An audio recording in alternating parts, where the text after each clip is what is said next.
എല്ലാവർക്കും നമസ്കാരം. നമുക്കിന്ന് ഇടിച്ചക്ക തോരൻ എങ്ങനെ ഉണ്ടാക്കാൻ നോക്കാം. ആദ്യം ഒരു പാത്രത്തിലോട്ട് കുറച്ച് എണ്ണ ഒഴിച്ച് കൊടുക്കാം. എണ്ണ ചൂടാവുന്ന സമയത്ത് നമുക്ക് കടുക് ഇട്ട് കൊടുക്കാം. കടുക് നല്ലപോലെ പൊട്ടിക്കഴിഞ്ഞ് കഴിഞ്ഞാൽ കുറച്ച് കറിവേപ്പില ഇട്ട് കൊടുക്കാം. ചെറിയുള്ളി ഒരു 5-6 ചെറിയുള്ളി ചതച്ചത്, ചില്ലി ഫ്ലേക്സ് 1 ടേബിൾ സ്പൂൺ മതിയാവും. അത് നന്നായി ഇളക്കാം. അതൊന്ന് മൂത്ത് വരുന്ന സമയത്ത് നമുക്ക് ചക്ക ഇട്ട് കൊടുക്കാം. ഈ ചക്ക കുക്കറിൽ നമ്മൾ കുറച്ച് മഞ്ഞൾപ്പൊടിയും ഉപ്പും ചേർത്ത് വേവിച്ചെടുത്ത് അതിനെ മിക്സിയിലിട്ട് പൊടിച്ചെടുത്താണ്.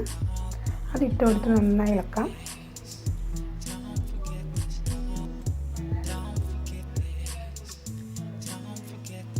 ഒരു മിനിറ്റോളം ഇളക്കിയതിന് ശേഷം കുറച്ച് തേങ്ങ ചിരകി നമുക്ക് അതിന് വേണ്ടി ഇട്ട് കൊടുക്കാം. ആദ്യം തേങ്ങ ചിരകി ഇട്ട് കൊടുത്താൽ അത് കരിയാൻ സാധ്യതയുണ്ട്. അപ്പോൾ ഇതിന് മേലെ ഇട്ട് കൊടുത്ത് നന്നായിട്ടൊന്ന് ഇളക്കാം. എല്ലാവരും ഈ റെസിപ്പി ഒന്ന് ട്രൈ ചെയ്ത് നോക്കണേ. വീഡിയോ ഇഷ്ടപ്പെട്ടാൽ സബ്സ്ക്രൈബ് ചെയ്യാൻ മറക്കല്ലേ. Thank you.